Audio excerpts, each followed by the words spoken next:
Welcome to Next to Madison, a podcast to help you live your best life. Hey, welcome back to another exciting episode of the Next to Madison podcast. This is episode 143. On this episode, I'm sitting down with author and businesswoman Dena McCoy. She's going to talk about her new book available now on Amazon, Barnes & Noble, and various other bookstores called Greed and Grace.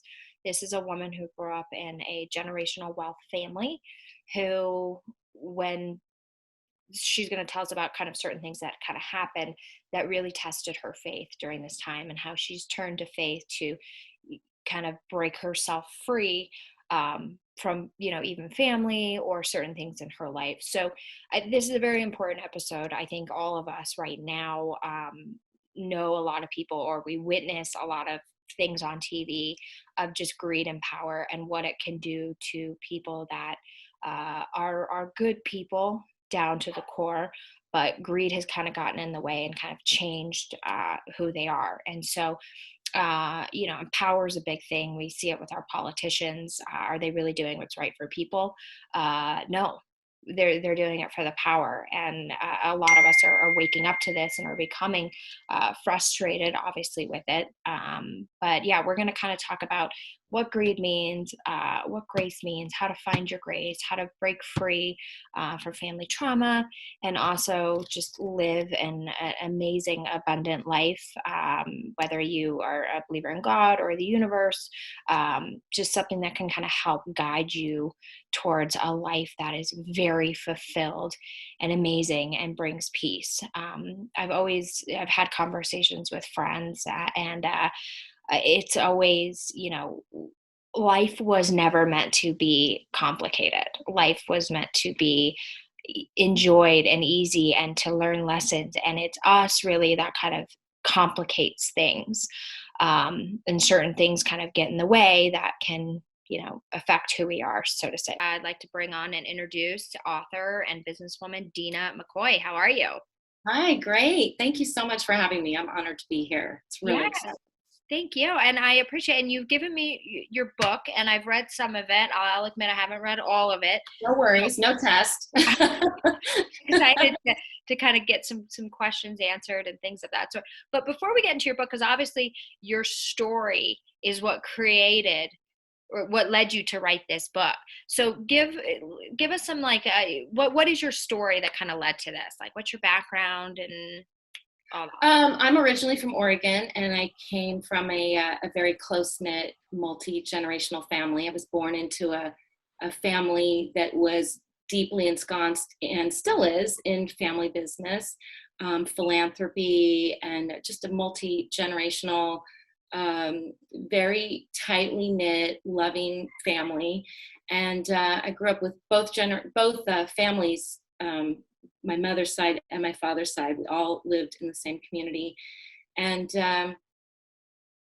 I was never really a participant, other than just somebody more or less kind of on paper and a partner in some of the businesses. But as I got older, my responsibilities started to shape and take hold, and my brother and I became partners in a business that we acquired from our parents. And just in the last 6 or 7 years, my life, which has been in New York City for 25 years, where I raised my family and have had a full life here, some circumstances that took place with my brother and I really shook my world. At the same time that my husband and I decided to divorce, my brother and I, who were becoming new business partners, just hit what I call a perfect storm.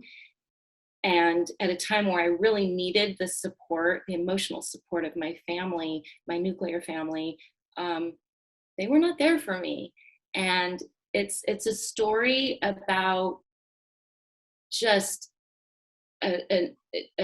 circumstances that just kind of piled one after the other, where you think you're going to go through something and you're going to come out of it with kind of your intention in place. My intention was to have a peaceful split from my husband, and we're still good friends, and we grew up together, and our lives had just kind of started to go in two different directions. And at that time, my brother and I started to become business partners and get really involved in company affairs. And everything just exploded on me. And I found myself alone. I found myself dealing with unspeakable circumstances and really silenced because the situation unfortunately turned legal. So my book is that really legal part was the family business or the divorce. Obviously, I was dealing with both at the same time. oh So going through what I call and still call a peaceful divorce with my husband, who I still very much respect, and he's stood by me throughout this entire ordeal. So dealing with divorce lawyers, mediators here in New York, and then a legal situation that was starting to take shape with my brother and I as we decided to split our business. And it was juggling both coasts, two legal situations, a family that just was no longer there for me. My grandparents, my patriarchal grandparents died within a couple years of each other. In fact, today would have been my grandmother's 98th birthday, so I like to dedicate the podcast to her. She was amazing. So it was just a total breakdown of a very strong foundation that I grew up with, that I had come to trust and love, and suddenly unconditional love just was not available to me at all. And I always say that with pain comes clarity, and I'm seeing more clearly than I want to these days. And so the book is really the voice that I wanted to have throughout that journey. I was unable to talk about certain things. There were a lot of people that didn't want to hear me, that were close to the situation.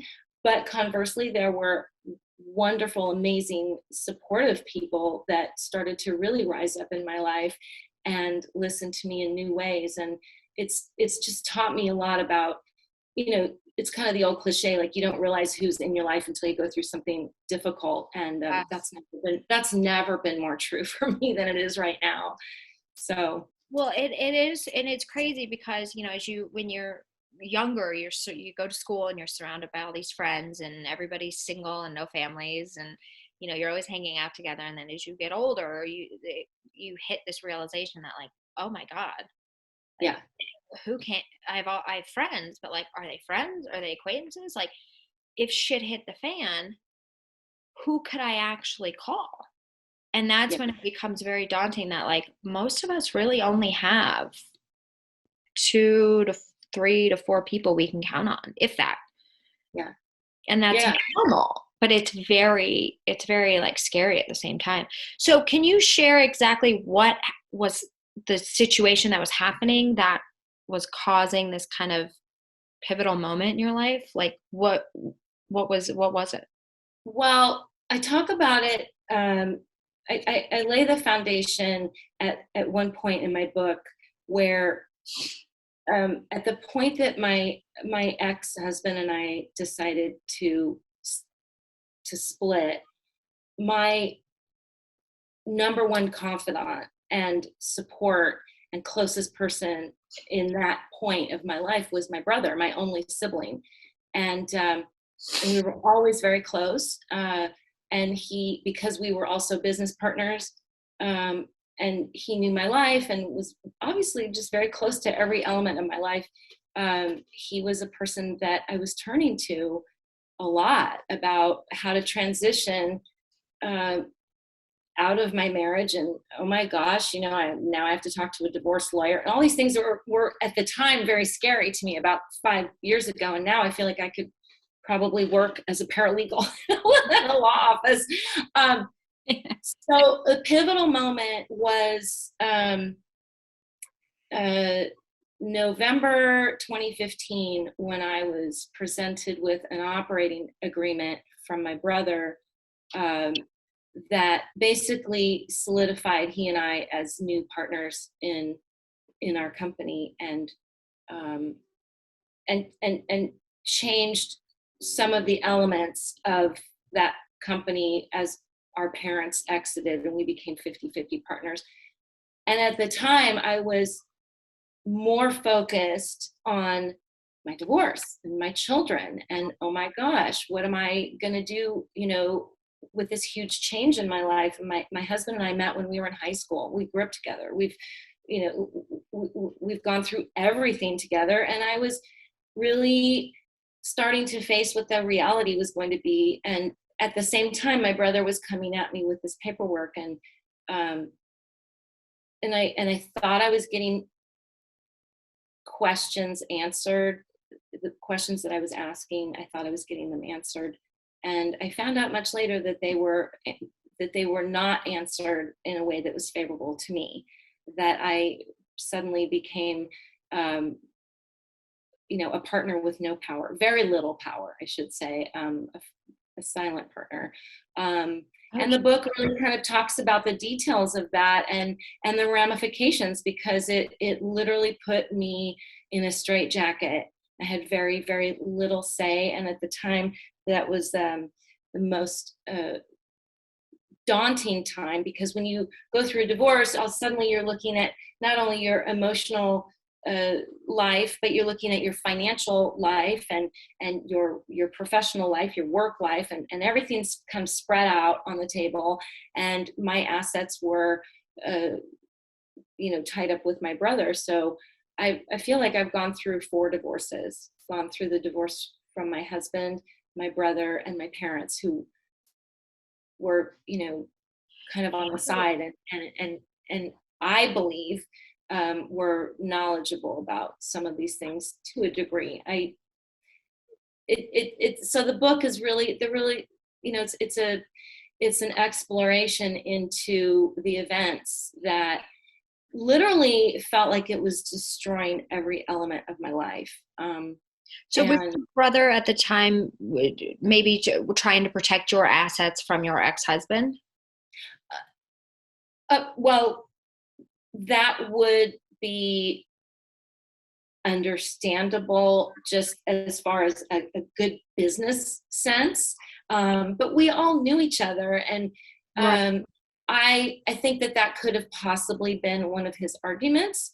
But having known my husband for as long as he did, and knowing the kind of person that he is, yes, certainly that could have been one of his arguments. But the events that unfolded really, in my belief, proved to have other motives.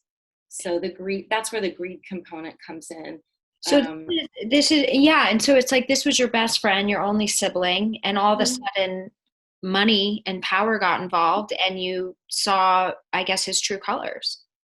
Yes, and it was a real wake-up call to me, because I did not understand the appetite for the material and the appetite for money, power, and greed. And I think that when you start to really focus on those elements in the world in general, people in general, whether it's my family members or myself or anybody else, when you start focusing on, your motivation is, I want money, I want power, I'm going to be greedy, I'm going to take more than what my share is. That I believe what makes sense to me is it opens you up to a very dark side of the world. It really opens you up to people really kind of almost start worshiping, the mighty dollar, and it's like your moral and ethical compass just go completely off the grid. And I was witnessing that, and then suddenly my family just not being available to me, and my narrative changing because they were changing it. Untruths were starting to come out. Stories were coming back to me that, your family is saying that you're mentally ill, and they're saying that you're crazy, and they're saying that you're not fit to be a business partner. And so there was a real attack on my character. And that was obviously very hurtful to me, but also to my children. And, when you're going through divorce, as a mother, you really want to make sure that your kids are okay. Thankfully, I still to this day, I'm very grateful that my ex and I are very good parents together. We put our kids first, but this hurt my kids too.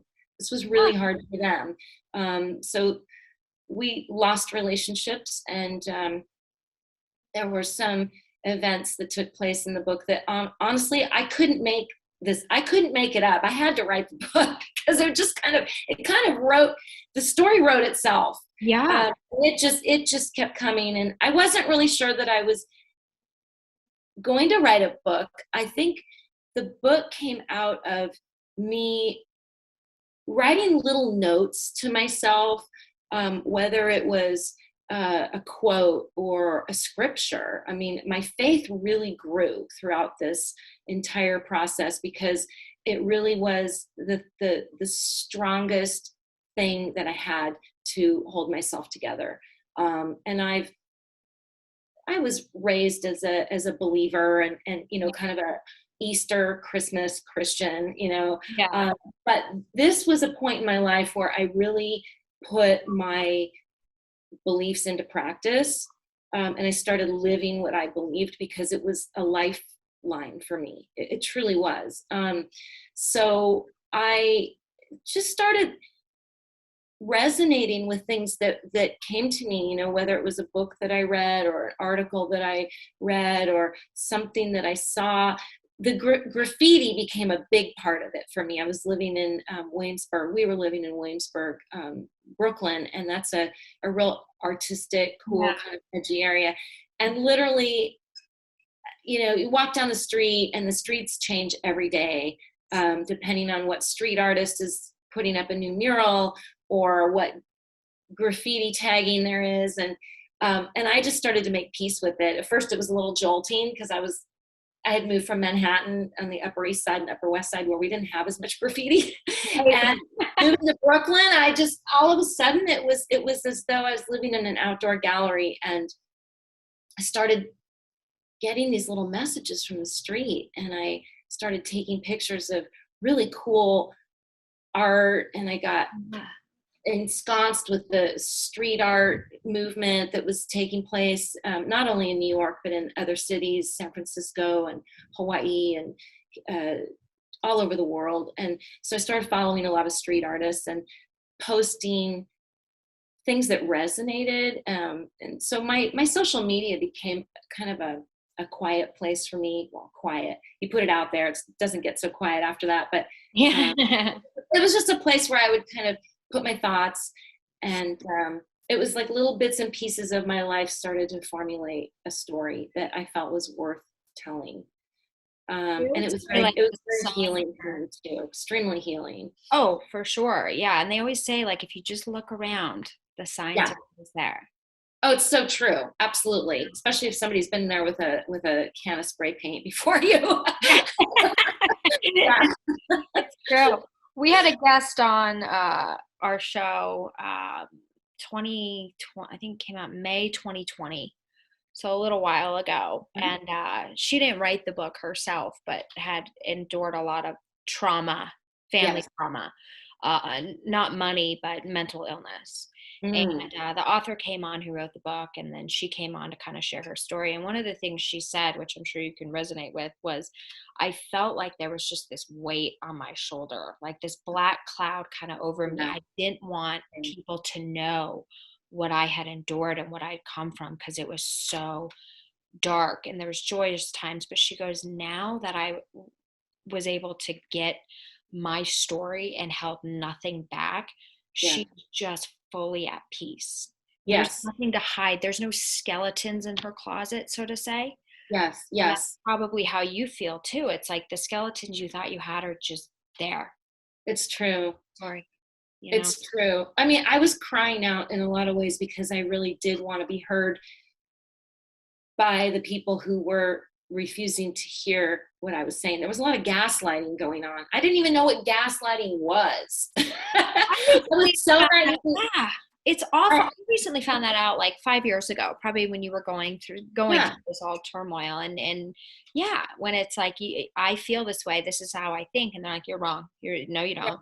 It's terrible. And when it's when it's your family and you start to question your own thoughts, and I'm still estranged from my parents and my brother. I have had recent few text messages from my mom, just in regard to her wanting to return some of my belongings, which I was very grateful about. But I wanted to be heard. I didn't know how I was going to be heard. I wanted to be heard.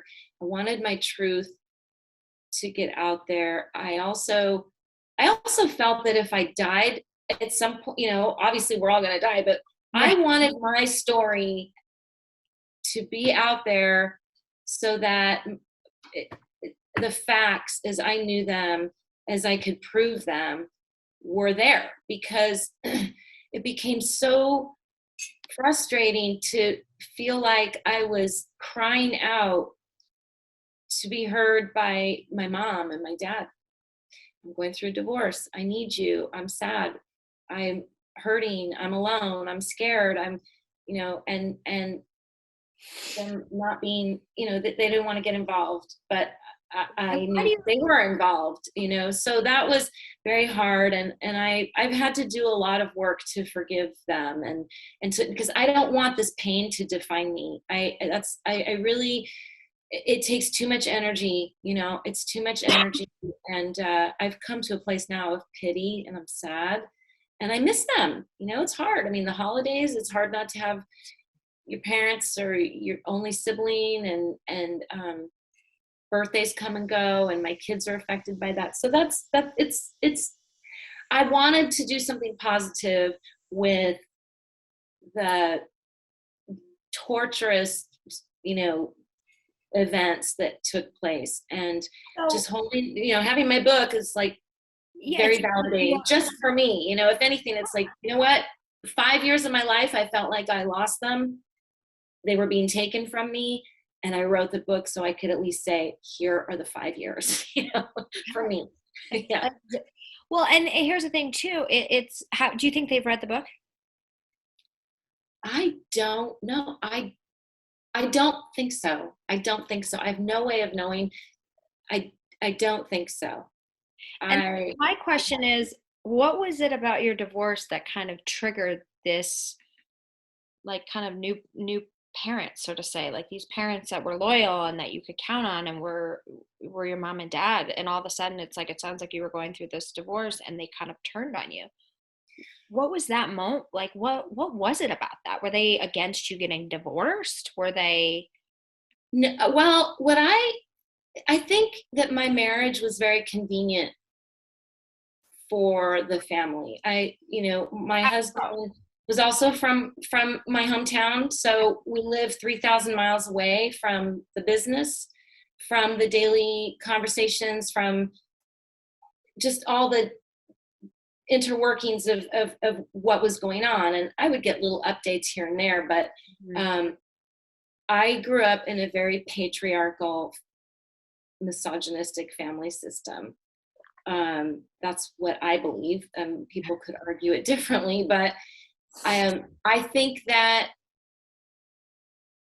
my divorce all of a sudden caused me to look at all of my assets and my financial, what I had and what my future could be if I was a more active partner with my brother, which I wanted to be. Yeah. And that caused a lot of, friction. And I think that it was more convenient for them to have me in a marriage, and kind of out of sight, out of mind. And because I was able to go in and see where things had not gone well, I found out that a loan that my brother had taken out of our partnership, really, it was very unclear to me what the terms were of that, and he had bought a house with the loan, seemingly bought a house with the loan, and then converted it to a distribution and didn't have to pay it back. Oh gosh. I wanted to do something similar. I was not granted access to that. So there were things that I think, me living 3,000 miles away, married to a bond trader, living in New York City, having a busy life, managing kids. You know, we had a house in Connecticut and we lived in New York City, and we had a very busy, big life. And it was kind of out of sight, out of mind. So the divorce all of a sudden threw the brakes on everything. And it was as though my right to see what I had became too much of a glaring light, I think, on what was happening. That's my belief and the things that I found. Yeah. So that makes sense. And it's like it's almost like they were hiding stuff. Maybe there was some unethical practices going on that now were being brought to light that they didn't think they had to kind of deal with. So that does make sense, because I'm thinking to myself, why would the parents just turn? And now it completely makes sense. And I feel for you, but you are such a strong woman that in some ways, you know, I feel like you could take this as a blessing.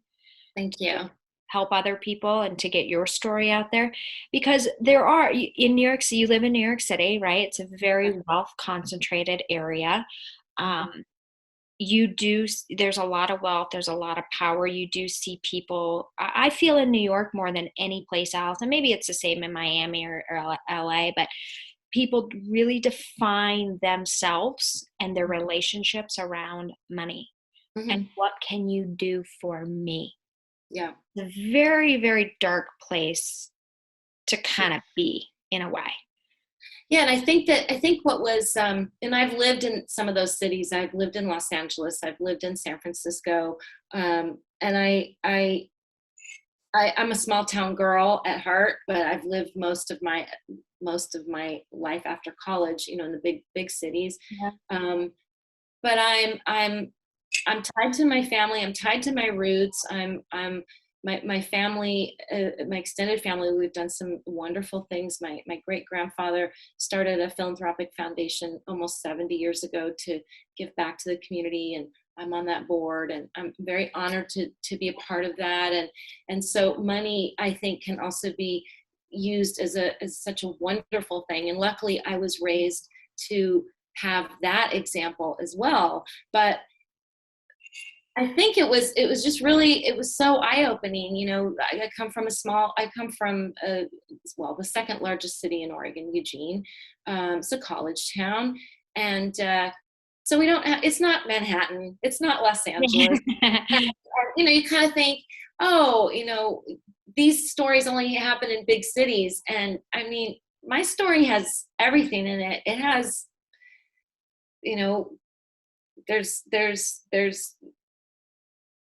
theft and ballistics and FBI and jewelry heists and all kinds of things. I mean, I say that kind of, you know, kiddingly, but the story unfolds in a very dramatic way, and a very shocking way and surprising way, and things that I truly, if my grandparents were alive today, I think they would absolutely be shocked beyond.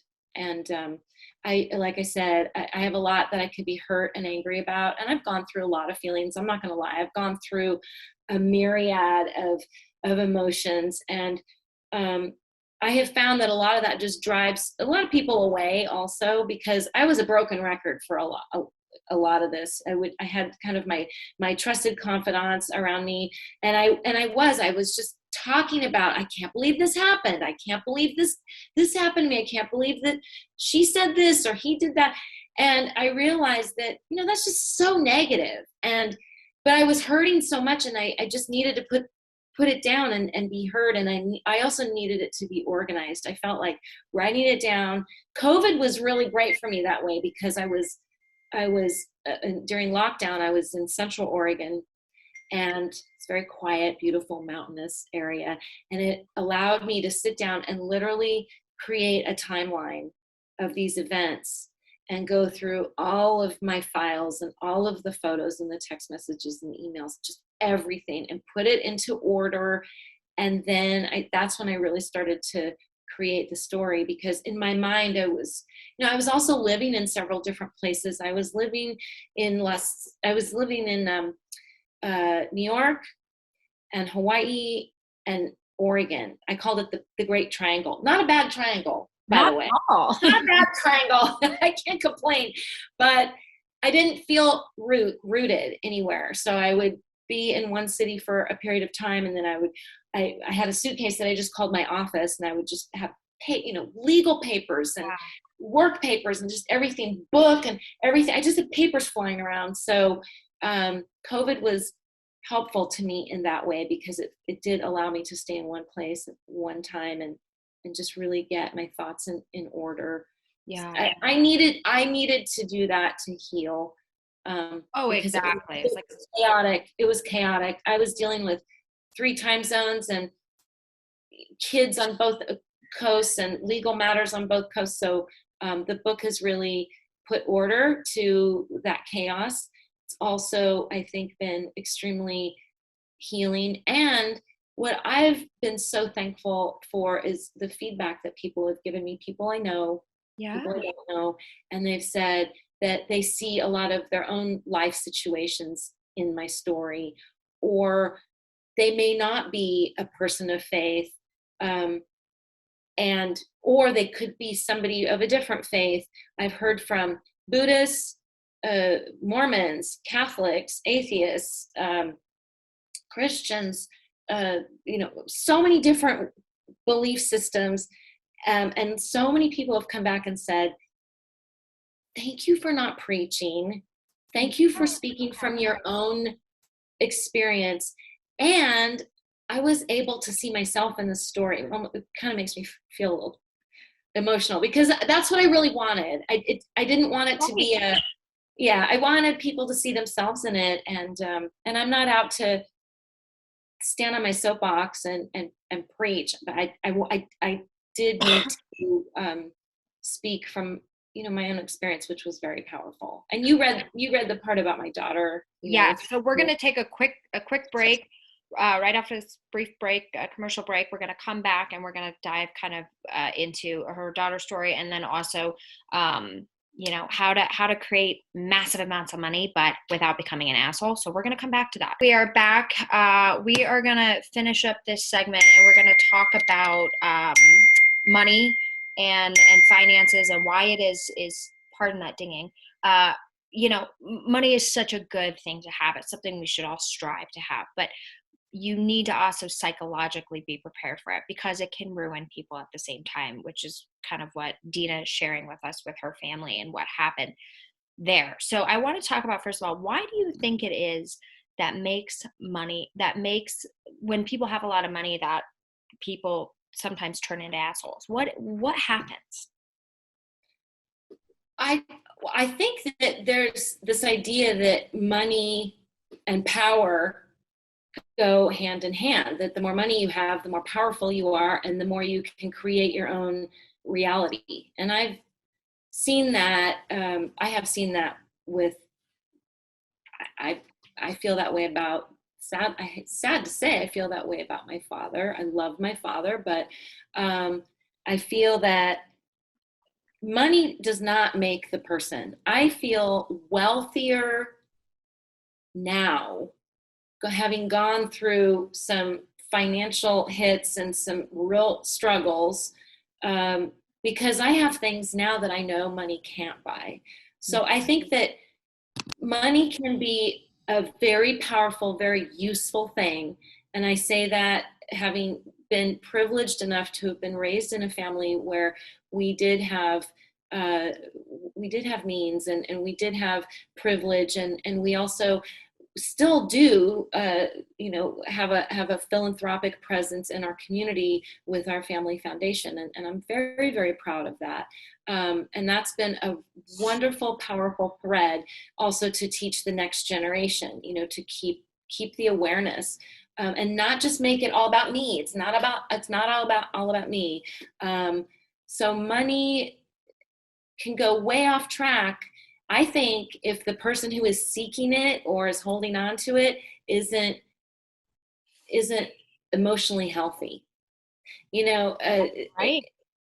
yeah, and that I think when you have mental illness or some sort of insecurity or a real breakdown in like the human psyche, and then they have money on top of it, I think it's a very dangerous recipe, because that person then is going to create their own reality, and then the enablers start to come around, and the enablers are the ones that keep perpetuating this really toxic situation, and the enablers a lot of times are those that are kind of feeding off of it. So it's a very cancerous situation, and it's sad. It's really, really sad to me. And money is not bad. It's the love of, there's a scripture and I can't remember it, but money is not bad. Money is not evil. The love of money, the worshiping of money, when you put that above everything else, greed sets in, and it's poison. So that's I think that it has to, it's the person, that's fixated on it. You have to wonder, okay, that's great. It's good to be fixated on money if you're going to do powerful things with it in a good way, and not just use it to wield your power to destroy others. Well, exactly. And you heard, like, I've, seen quotes from very, very successful businessmen, people that most people can't even touch because they've just gotten so big, the Bezos and the Elons. They have said, like, it's not about the money, it's about the vision, right? Mm-hmm. Like, you always have to have a vision, because the money comes and goes. I had a very wealthy friend who had money just laying all over the house. I'm like, there's just money dropped everywhere. And then I grabbed it all and I said, you had all this money. There's like $300 just laying around your house, And he was like, oh, well, I don't care about the money I've already made. Like, it's all about making the next money, because I do it. It was a game. That's all it was. It wasn't about the money. It was a game, And I was like, oh, now that's a really good way to look at it. This guy will never be broke, because he doesn't care about the money he's already made. He's cares about like the next thing. But yeah, that's the thing too. And like, I think being in New York City, because I lived in New York City for so long, and I'll be there part-time again, but it's a city where there is a lot of greed, and it's very expensive, and it's not a healthy place to live. I'll be the first to admit that. I lived there 15 years, and COVID got me out, and I said, holy shit, what an unhappy person. I loved every minute in New York City, but I will never live there 12 months out of the year. It just wasn't healthy. But I think a lot of people in New York City define themselves by their job and by their paycheck. And that was rubbing off on me, being somebody who wanted to, I had a finance degree, give up Wall Street and go and be a comedian first, Yeah, that's fun. Great life. Yeah, it was fun. Financially, it was a nightmare. And all of a sudden I was, yeah, she's a comedian. This is so cool. But I was broke. And I started to develop this very negative mindset about myself, that I wasn't anyone until I made it. And could you imagine walking around when you had so much to give and so much to offer, thinking that you're not good enough until you make this certain amount of money? But it's what New York City did to me, what I allowed it to do to me. It's not what it does to everybody. And then finally I was able to kind of break that negative pattern. I said, I'll never be defined by my money. In fact, when I do hit it really big and I go on a date, I'm going to tell the guy I'm a fucking preschool teacher. Right. Like, for me. Do you know what I mean? Not this kind of status thing. But yeah, it is good to go after your goals and have money, because they say money does not buy happiness. It does not, but it does buy freedom, and freedom buys happiness. So remember that. So a lot of people in my life right now, I'd like to tell to go fly a kite. Right. Fortunately, I don't have enough zeros yet. Yet is the key word. Yeah. It does buy that. And I've also seen friends, as we talked offline, that have gotten money and it's kind of destroyed their own family. And but it's the thing is, money is good. It's a source of energy. Money is an amazing thing, but it's how you use it. Do you use it to help others? Do you use it to better yourself? It's an energy. What goes around comes around. The more you give, the more you get. It's that whole thing. But if you're going to sit there and think you're better than somebody else because of your finances, well, then you got a nasty wake up call coming to you. Yeah. No, I think it's really, I think COVID obviously has shaken so much of it up. Like you said, you were a New Yorker and you moved out, and I mean, I'm still here. I think those little elements that you're saying that exist in New York exist in a lot of different places. I mean, I've been very thankful. I've seen both sides of it in New York, but I've also seen both sides of it in my hometown and small towns and large, that dichotomy is magnified, obviously, in a place like New York. It is the financial capital of the world. But I think, again, it just goes to the person. And yes, the environment can call you to take it and run. And I've seen that. I mean, I was married to Wall Street. I've seen it, but I've also seen a lot of good people too. I've had a lot.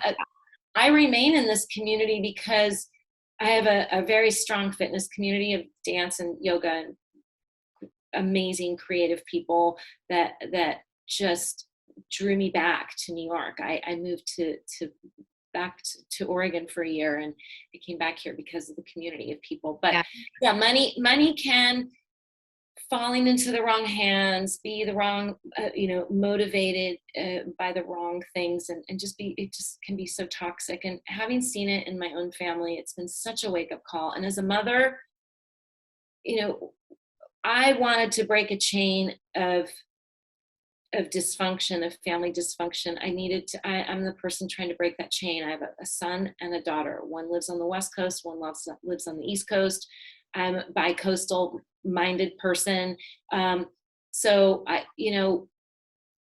see the worlds that they both live in, and just the demise of our family has been so hard, and seeing what money can and can't do has also been really painful. So it's caused me to think about that next generation. What's important for them? What kind of an example are we going to be? Whether we're motivated by money and our jobs and status. And sometimes it's really easy to get hung up on, I haven't achieved this or that. I mean, I just came out of 5 years of hell. And, I thought that I would be doing a lot of other things. I didn't think I'd be a full-time, fighting legal battles full-time, which was what really my full-time job was for 5 years, was dealing with lawyers. I didn't know that would be what I'm doing. And it has been hard at times to say, who am I? What am I doing? Like, oh my gosh, I'm in midlife now. And what was the person I was supposed to be? And I'm not married anymore. And, all these things. And just this last week, instead of attaching to all that fear and all of that, what does society think of me? And what title do I fall under? I realized I heard a sermon by Joyce Meyer, and she said, as long as you know who you are in Christ, it doesn't matter. You don't have to worry about what society thinks of you. Now, I don't go around preaching that. I'm on a podcast, so maybe more than, a lot of people will hear that in a good way, but it gave me some peace. It gave me a lot of peace, because I don't want to get hung up on having not made it, because I feel like, what I've achieved, I couldn't have gone out and bought it, and hopefully rooted in something good, like you and I were talking on the break, and you were saying you really want to help people, with your success, and your podcast is doing that. I mean, you have such varied, wonderful, people on that are talking about having a quality of life. So you're obviously rooted in that. And I think that that's where money can be so powerful. It's when it falls into the wrong hands, in the wrong environment. That's when it's dangerous. And I think now my antenna is up. I have the clarity. I can see it. The scary thing is to have been the person I was 5 to 10 years ago and didn't see it. And I think, having been hurt so deeply, I now have a different vision on, and I can see more clearly. It's the people who haven't been through some of that are going to, some people learn lessons the hard way. I know I did. I'd like to save my children. I would really like to save my children from having going through what I went through. Yeah. Well, it made you stronger. It made your faith stronger. And, I always say sometimes shitty things happen to us, but there's a lesson behind it. There's a reason behind it. And, I've always been kind of a big believer in that. You don't get Yeah. certain things or something happens to you, but it's the lesson it's teaching you that creates who you are today. That's right. And it's like we're all going on this journey to the grave, right? That's right. And I love that. I love that you left finance and went a creative way and went into comedy. I love that. I think that takes a lot of courage. Thank you. And I went to college and waited tables and auditioned and acted a little bit. So I know that struggle to make, to get into a creative field, you kind of pay your dues, and good for you. I love that. I think that's thank you. It shows that you have that depth, that you have, it was more than just the facade of being successful in finance and all of that you have that there's something churning inside of you that's love it. Right. Your work now. Exactly. And now being more on the production side, it's kind of great because I can use my business and finance with my love of creativity. So it's like a perfect thing. I don't really want to be an actor at all. Actually, I just don't. If you see me on the screen, I lost a bet, but I'm sure I'll do it because I still do love it. I just like the business side better, I think. Yeah. I think my patience of sitting in a makeup chair is just not there. I don't like people fucking with my face. I think that's what it is. What? I'm just going to create these shows. Like, I don't really want you fucking with my face. No, I hated it. I remember doing some things on Fox, like back in 2016, and you would sit in the chair and they would just try to put mascara on you. And I would literally just be like pulling away from them. I'm like, stop, let me do it myself. Under the bright light. Yeah, exactly. Unless it's a machine that's going to make me younger. Don't touch me. All right, perfect. Well, this has been amazing. Tell everyone where they can find your book. I have it right here. It's called Greed and Grace. You can see it. I know most of you listen to this on audio, so it's Greed and Grace by Dena McCoy. Yes, thank you. I'm soon to be putting it on Audible, so I'm excited about that. It'll be it's global. It's everywhere. Amazon here in the States. It's Amazon, Barnes and Noble. I always plug Powell's Books because that's a big one, Portland, Oregon. It's everywhere. My publisher has a global presence. So when it hit in India and Spain and Mexico, Australia and Europe, I was blown away. So excited. So Greed and Grace is global. So you can get it anywhere. Yeah. Well, I love it, you guys. It is an amazing story. I can't wait to finish it. But yeah, it's one woman's faith-filled journey to freedom and generational deceit. So definitely pick this up and leave us comments and feedback of any questions you have for Dena or myself, or feedback on the book. We always love to hear from you. We don't hear from you enough. So please leave us some comments because I want to go through them. I definitely do. So, and Dena, thank you so much for coming on and sharing your story. And everybody that's listening, wherever you're listening, I appreciate each and every one of you. And we'll see you next time to find out who's next.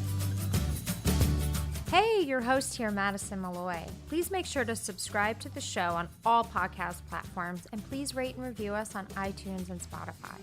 Also, if you have any questions or comments, you can email us at contact@nexttomadison.com. I thank you again for listening. Bye.